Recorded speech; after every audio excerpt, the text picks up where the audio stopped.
Paul, hi, Will from Virgin Media, how are you doing? Good. Great to have Robbie Henshaw back. Yeah, it is great to have him back. There's a few of them back. Ty Furlong trained today, Jemison trained today, Johnny trained, and Robbie trained. So, they're all very good players. They obviously have a lot of IP in terms of how they play the game, but they make the group feel good as well. That kind of experience. They speak very well. They generally have a lot of logic to add whenever we have problems to solve. So it's been brilliant to go these 3 games unbeaten without some of those guys, and for them to come back in now hungry with a bit of a different voice and a different perspective as well. So it's brilliant. Does it give Andy Farrell a big selection headache now with so many choices of players, especially if you look at Robbie's position of how to balance keeping players fresh, motivated to be in there? I don't know, say a headache. He's funny. He spends a lot of time on selection. He'd have his laptop open in front of us for a half a day with teams and squads in front of it, and we end up doing a whole lot of different bits of work. But in the back of his mind, it's all about selection, and it's an important part of the job for him is rewarding people in the right way and rewarding people that have stepped in and done well. And very often by the time selection comes around, he and we are very clear. And it's one thing the lads have been very good at is when they haven't gotten picked is, I suppose, rowing in behind, preparing the group, waiting for their chance. Peter Manny had to do it for a little while. Jack Conan is in that position now, and he's been absolutely outstanding for us, going from first choice to going onto the bench. So it's a great position for us to be in, because when we have that competition, we train better, I think we prepare better, and we're a better side on Saturday. So it's a great position for us to be in, and guys understand that their chance will come, and when their chance comes, they have to take it. Is this one of the strongest Irish squads of all time? As in, Andy has kept talking about the strength and depth, and that strength and depth has now really been tested with injuries over the past few weeks of players having to come in. The level hasn't dropped off at all, it seems. Yeah, I think the way the guys prepare is gone to a whole new level. I think,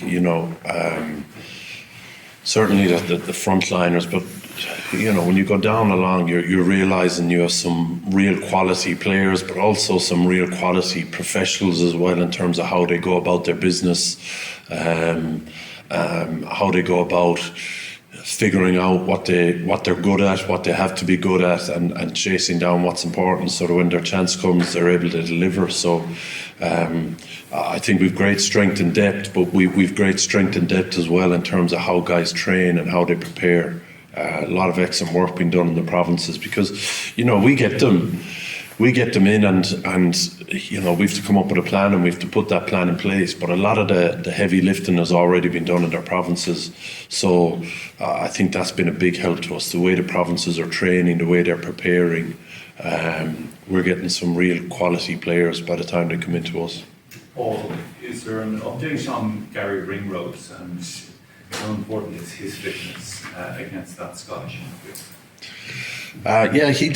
Gary didn't train today, but from what we believe, he's going to be fine. So a few guys were looked after today. James Lowe didn't train, Stuart McCluskey didn't train, Cian Healy and Gary Ringrose didn't train. So Gary nearly played last week, but pulled out, I think it was Friday morning with his calf. So and he's very important. I mean, I suppose everyone talks about doing their role and doing their role well. Some players are able to do their own role really well and help other people do theirs really well as well. I think Gary is one of those guys. He's been in that 13 position for quite some time. It's a real specialist position where you have to get used to seeing the pictures.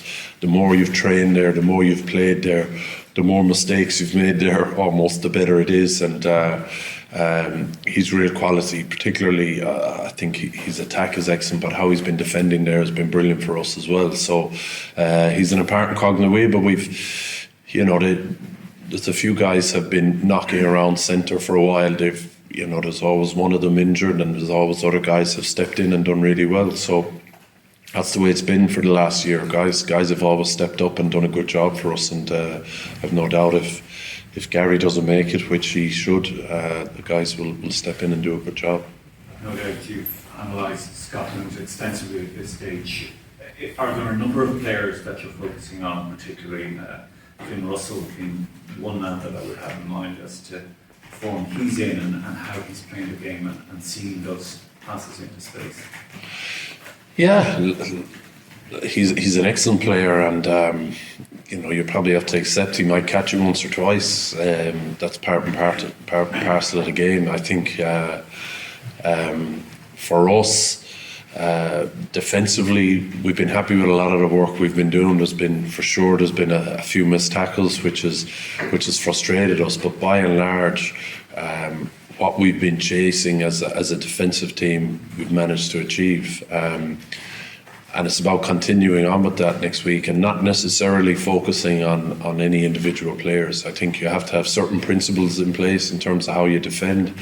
If you start cramming in a week because one particular player is playing, I think that leaves you in a bad place, and we won't be doing that. But there's no doubt when we train next week, we'll probably get the opposition out half to threaten the line a little bit more. And play a little bit like Finn Russell does, but we've got to stick to our principles and defend as we've been doing. Just on that training session on training session, that lengthening time that you have together, that surely makes you a more difficult prospect for the opposition and a more dangerous prospect. Yeah, I suppose the more you train together, the more cohesive you come, and the more you I suppose you become aligned in terms of how you want to play. We've had that for a while now. We haven't. I think we've been probably evolving rather than changing massively from campaign to campaign, and it's one of the things that allows us to hit the ground running. So the more time we have together, the better it is for us, and it allows us to tweak things. That's why training sessions today are great for us, particularly defensively, to go against that 20 side. They're a real good attacking unit, so we get to stress ourselves a little bit defensively and work as a unit.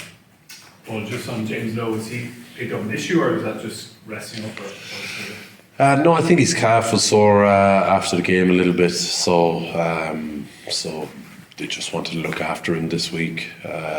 Given his history, he's had a few injuries, so they just wanted to look after him. That's generally a pretty tough session. That 20 session is a fast session for us, so they just wanted to look after him. Should be okay for Scotland. That's the plan at the moment, yeah. And McCluskey, did he pick up that? Same thing, yeah. I don't have what happened to Stuart. Yeah, I think he got a knock on the calf against Italy. Yeah, but finished the game as well, so he was fine. So I don't see any problem with those four guys that didn't train today, but we're just trying to look after them. Paul, having so many sort of soft tissue injuries over the last number of weeks, is it a worry at all? Is it something you're looking into the training, or is it free? Yeah, we're not sure of the answer yet. We're trying to figure it out a little bit.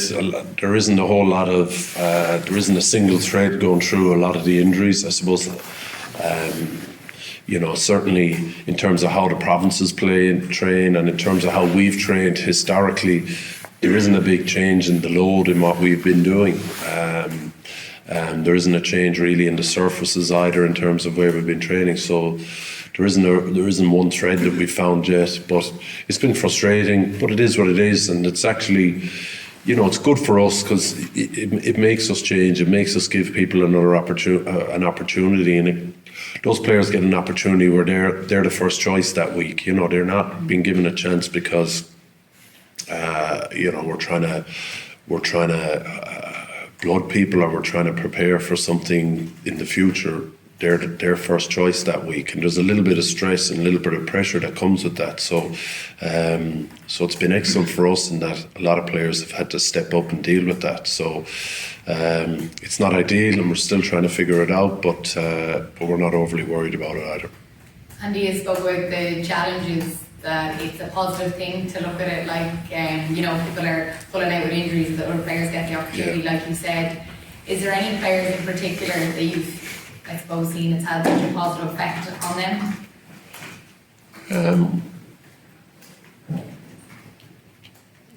No, it's funny. I think it's a testament to the way Andy looks at things. I mean, I remember going back to the New Zealand game last autumn, 12 months when we'd a threatened COVID outbreak in the camp about 24 hours before the game started, and I was trying to figure out which hooker to ring that I thought would be able to do the line-outs without ever having thrown a line-out in any preparation, someone that hadn't been in camp, because all our hookers were going to fall down, and I was panicking, but Andy was loving it.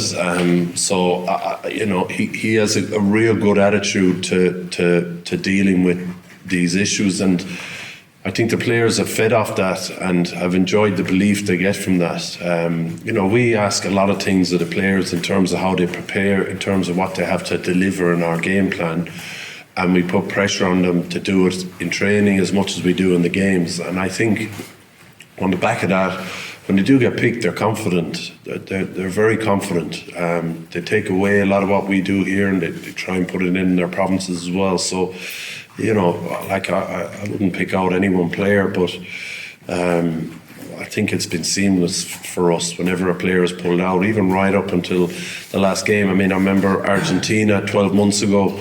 We ended up with Ty Byrne calling the line-out, who hadn't called the line-outs all week. We lost our 2 line-out callers in the game, and I think it was probably one of our best line-out performances. So those kind of little bits where you find out really how well people have been preparing when they've had to do the work on their own. I think that has maybe set an example that other players have followed. So whenever guys have fallen down the day before or the week of a test match, guys have been able to step up and do a really good job, and it's it's a real testament to the environment Andy has created and to the way the players pressure each other to prepare. Yeah, I think last one, Ashley. I think it's evident in the results that you're still getting the results, and players are having to step up last minute. For you personally, from your playing days to maybe recent time with Ireland, is that a mind shift? Has that always been the case, to look at these challenges as a positive? I think you just get better at dealing with them the more you've had to deal with them. You learn to simplify things a little bit. To make it easier, that if changes do happen, and I think players have really figured out how to prepare themselves. They're not relying on a coach to prepare them most of the time now. They have every one of them has a notebook or an iPad that they take notes on. They're all very conscientious about getting better, and as a coach, it's one of the most enjoyable parts of the job, is that you have a group of players that are, I suppose, that want to get better, but also want to take responsibility for getting better themselves. So when these guys do, we saw it on the Emerging Ireland tour as well. And I suppose that's a product of the academies and how they're being coached in their academies, but a group of players that have a really good IP around playing the game, but also around how to prepare to be able to play well on a Saturday, and that's been I think it's been a real strength for us in the last number of years. Did you have a notebook? I had a notebook, yeah, I did, yeah. If I didn't write it down, it didn't go into my head, so, yeah.